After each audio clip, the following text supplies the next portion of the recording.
Hi, Timmy. You having a nice laugh, are you? I mean, it's Christmas. It's Christmas morning.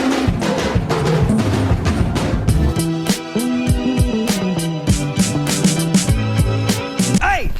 I love the way it makes me feel inside. What's up, everyone? Adam from FWCI. This is the Hale Report compilation part 4. We're finally at the very end, and I just realized that I'm wearing Bob's Garage on my t-shirt throughout this entire thing. So I look forward to the first 3 videos of people pointing that out for me. I didn't realize until right now. In this video, we're going to look at the Sport Relief Report, I guess. Sport Relief Horrible Histories Bob Report is what it's called. Doesn't make quite much sense.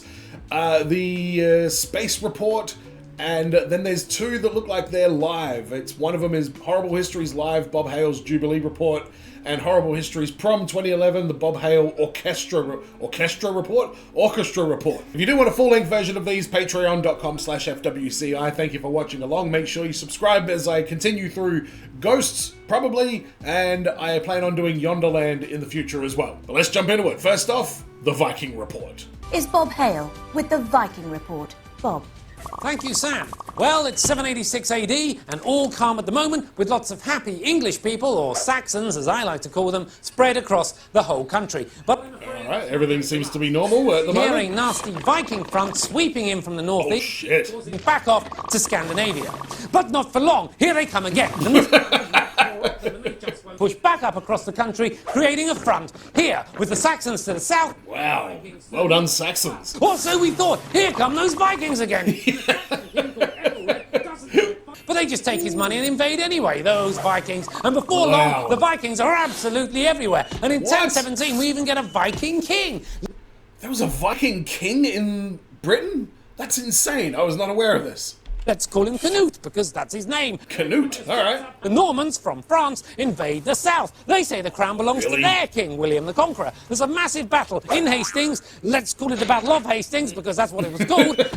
Gets shot in the eye and then cut into little pieces. Not a great day. Oh, shit. Back to you, Sam. The bewildered look on her face every time is great. Okay, Sport Relief. All right, so this is like comic relief, fundraising, comedy kind of thing, I'm guessing, by the looks of what I'm looking at. All right, let's see what the Bob Report is. Well, their garages involved? Hello and welcome to the news at When. When? And certainly the way that I look at David Beckham. I think it's the tattoos.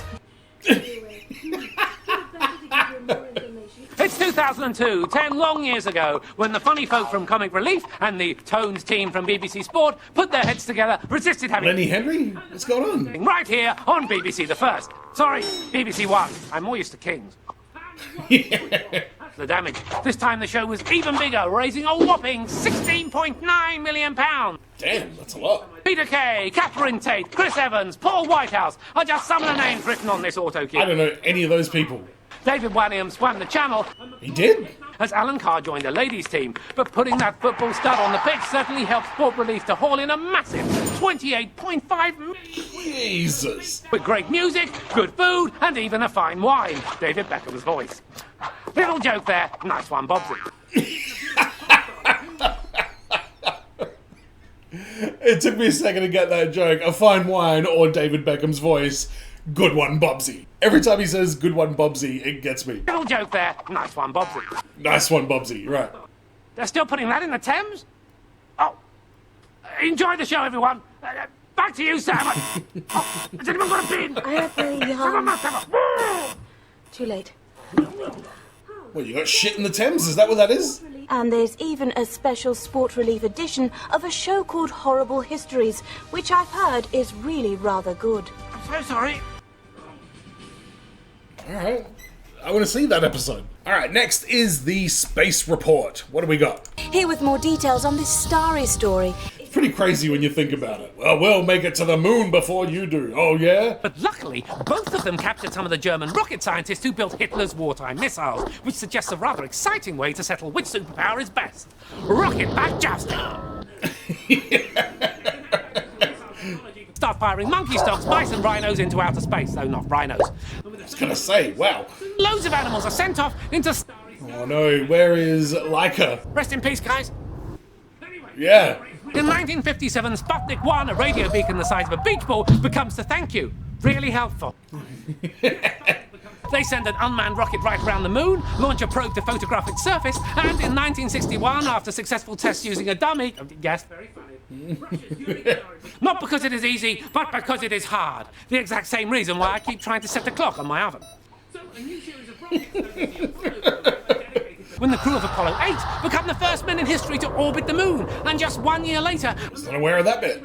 Fly to the moon, land on the moon, walk on the moon, leave the moon, fly home, and Bob's your uncle, though only if you're my nephews. I mean, what could possibly go wrong? Well, since the navigation computer was about as powerful as the moon, and no one's been there since 1972. A tragic oversight that I'm going to rectify right now. Yeah, why is that? I've always loved you. Will you wait for me? No. Well, I'm not going then. Bye. The past is no longer a mystery. Hope you enjoyed. Horrible histories. I think that might have been my favourite one so far. I thought that was very funny. He was just very on point with all of his jokes on that. Maybe it's because I understand the space race a little bit more than some of the other stuff that we've watched on here. But he was good, and the little interaction with Sam at the end, fantastic as well. But let's see what this is. This looks like it's on a news TV show or something. I don't know. This is what's going on here. Thank you very much. Lovely weather for it. Well, here we are, and behind me, assuming I'm on the right bridge, it's the River Thames, which started life flowing off into another. It's slightly confusing, isn't it? You see, up until the last ice age, Europe was one giant landmass, and the water from the Thames flowed into the River Rhine, though they made me cut my water turning into Rhine joke, which is a real shame. Anyway, as far back as Iron Age Man, a comic book series that never really took off. But it was the invading Romans who really put London on the map. Literally, the Saxons abandoned London and decided to build their own version a mile outside the city. Oh, but not for long, because the Vikings attacked. And the Saxons quickly moved London back inside the old Roman city. Falling down, inspiring a nursery rhyme, the lyrics of which I can never remember. Another bridge is built, just as well-famous London. Not all of that water was water, if you know what I mean. Yes, with London's population booming, sewage became a major problem. Yes, why say it with flowers when you can pronounce it with poo pipes? It's so romantic, those of you. Oh. Someday all news will be like that. Thank you very much to Bob. Holy shit. She called it. I feel like news is like that these days. That was very fascinating because again, I've mentioned before that he seems to do these in like one uninterrupted take, and that was also live as well with like physical props and stuff. It was much more of a performance than like a TV recording sort of thing, and he nailed it. Absolutely killed it, nailed it.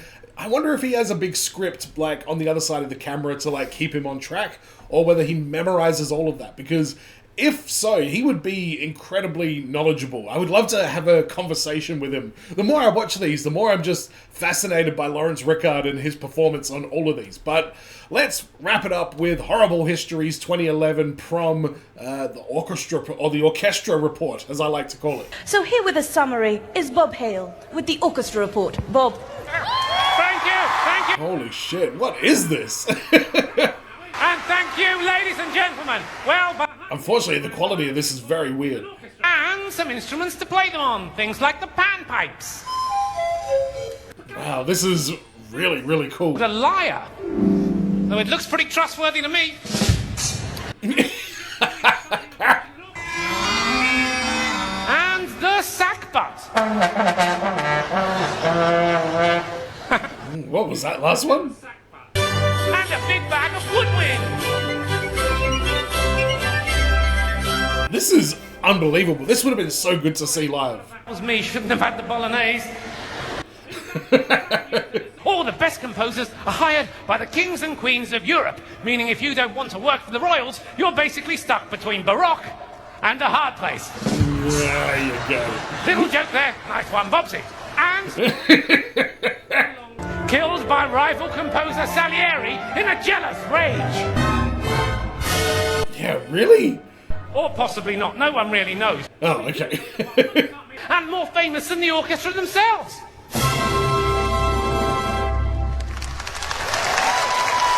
All right, mate, don't build your part. Of course you can. This is John Cage's classic 4 minutes and 33 seconds. 4.5 minutes of absolute silence. Really? That exists? Oh, so good. Thank you, boys. Thank you for listening. And back to you, Sam.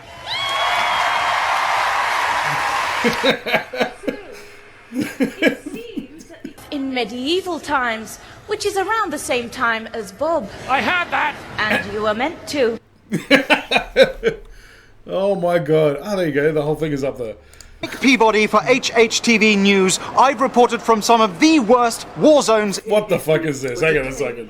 Yes, I'm at the red carpet at the Royal Albert Hall for the Horrible Histories prom. What? What is this? Plague victims, we've got Cleopatra and Henry VIII all under the same roof. It's going to be absolute carnage. Alright, I can't get into that right now. I've literally been doing this for like an hour and a half. Okay.